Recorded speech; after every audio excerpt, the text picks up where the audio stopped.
I decided to go backwards, and this might be helpful for your marriage. Let's go back to look at why couples marry. Here are your top 10 reasons why couples marry. At number 1 is financial security, and actually at number 3 is love. And before I end this introduction, we can look at side by side why couples marry and why couples divorce. For the rest of this video, I'll give you the biggest factors for getting married, 13 signs that your marriage may be at risk at divorce, and some resolutions for how to correct before you go down the route of divorce, and the biggest factors or reasons for getting divorced. Once again, if you're in a long-term relationship, please leave a comment below and share with us, and I'm defining that as over 10 years, how you have been able to find or make your marriage succeed. And if you are divorced, as I said earlier, 95% of the divorced believe their marriage could have been saved. Please drop a comment below and let us know if you agree with that stat. And if you do agree that your marriage could have been saved, what are some other routes that you would have taken? I'll also drop a video below about how to find a therapist, which I made earlier this year, because please consult with a medical professional or a marital counselor if you are watching this video and you want to either salvage your marriage or you're leaning towards getting married. You can also do marital counseling for premarital counseling. What marriage looks like in the United States. There's what Americans imagine marriage looks like, and unfortunately it looks nothing like that in the land. Here is, according to a study from Pew Research, the best age to get married, become a parent, and purchase a home according to Americans. On average, Americans say the best age to get married is 26 and a half. On average, Americans say the best age to become a parent is 27. And on average, adults say the best age to purchase a home is around 29 years old. Unfortunately, the reality in America looks nothing like that. In fact, the median first-time home buyer just reached a new record high at 38 years old. And to buy a home in the United States, which costs over $400,000, which I talked about in another video about home prices have increased astronomically. Astronomically, is that a word? I'm gonna leave it in. In fact, the NBC News found that you need about $100,000 to afford a home across the United States now because home prices have increased so much. First-time home buyers age is 38 years old with a median household income of around $97,000. And overall for first, second, 3, 4, 5 are investors. In fact, the median age is over 50 years old, another new record high. So what does marriage look like in the United States? Here's a map of the U.S. From USA Facts looking at age of first marriage. It still is around 30, but it is the highest that it's ever been, with men marrying at around 30.5 and women marrying around age 28.6 at age of first marriage. I will point out here that marriage rates and divorce rates have been decreasing in the United States, and both are at their near lowest rates or lowest peak in the United States. And later in this video, I'll point out that marriage actually does not have a 50% divorce rate, because when we look at that figure, that also includes second marriages and third marriages. Second and third marriages have a higher rate of divorce. There's also a small percentage of people who, for whatever reason, can't stay away from each other and marry again. About 6% of marriages are divorced couples remarrying. What does that look like in the United States? Well, the average wedding cost in the United States, according to the knot, is $35,000, and that does include about $5,000 for the engagement ring. Now, if you're one of those 10-year marriages, you might have been out of the game for a while and might not recognize just how much the dating landscape has changed. About 50% of couples, or let me back up a little bit. In 2017, a study from Stanford University found that about 39% of couples would first meet online.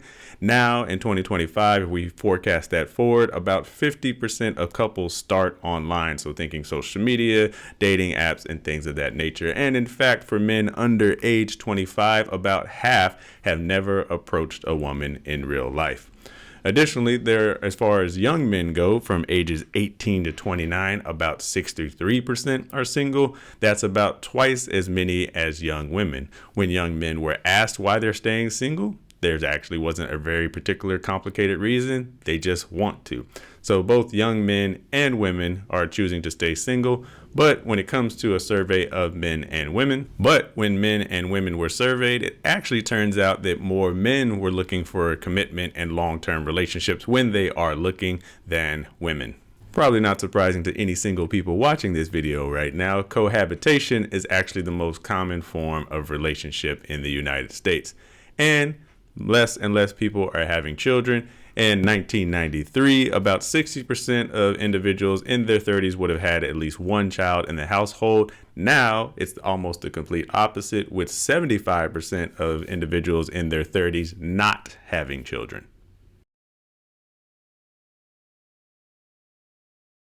And to wrap up our marriage talk, as you can see here, by age 40, a new record high of individuals in the United States had never married. In fact, about a quarter of individuals in the United States will reach age 40 having never said "I do." That then leads us to this time study conducted by the U.S. Bureau of Labor Statistics, finding that even for partnered individuals, whether married or just cohabitation, most individuals in the United States by age 40 will start to spend the majority of their time alone, and that will increase over time. An essay from the Wall Street Journal actually dropped this week suggesting that American women are giving up on marriage, citing that major demographic shifts have put men and women on divergent paths. One of the statistics that the Wall Street Journal focused on is that women are increasingly, although it's not a new trend since almost the last 20 years, getting more college degrees than men. So women looking for men who also have college degrees have a much smaller population of men to marry. Forbes did find that when these women choose to or are married, college-educated women do have the longest lasting marriages.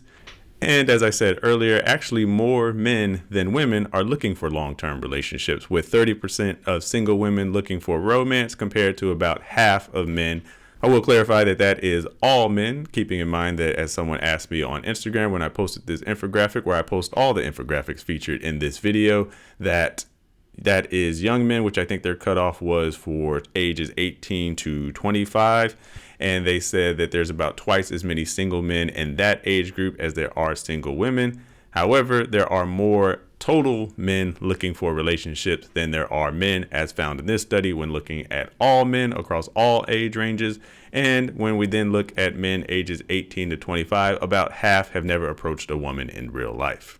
Notably, the women in this study did admit that they have high expectations, which is not the same as unfair expectations. And I should clarify from my earlier infographic that living alone or being alone is not the same as lonely. Those are actually two different stat groups. So just because an individual has chosen to be alone does not also mean that that individual is lonely. Let's not confuse causation with correlation or correlation with causation, because in this case, it actually might be a choice. Another interesting fact, as this is a personal finance channel that I run here, is that married couples actually have about 3 times the wealth of single households. So we would expect that a married couple would have double the wealth of a single household. But in fact, when they're able to combine their wealth, they are able to triple their wealth. And as I showed in an earlier video, and I'll display again later in this video, married men also make more money than all genders and groups at about a peak age of 47 to 54. Additionally, more single women than single men own homes in the United States. About 3 million more homes are owned by single women than single men. And it had nothing to do with divorce. Actually, the 3 primary reasons is that single women prioritize home ownership more than single men.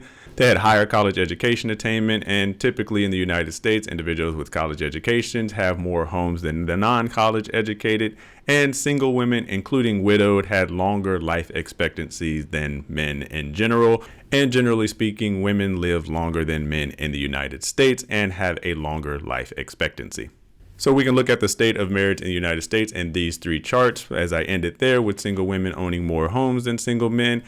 Average marriage rates themselves have actually been decreasing in the United States as Americans overall marry later for both men and women, reaching a record high of nearly 31 for men and an average age of nearly 29 for women. And marriage rates and divorce rates are both down in the United States, while home ownership rates are up.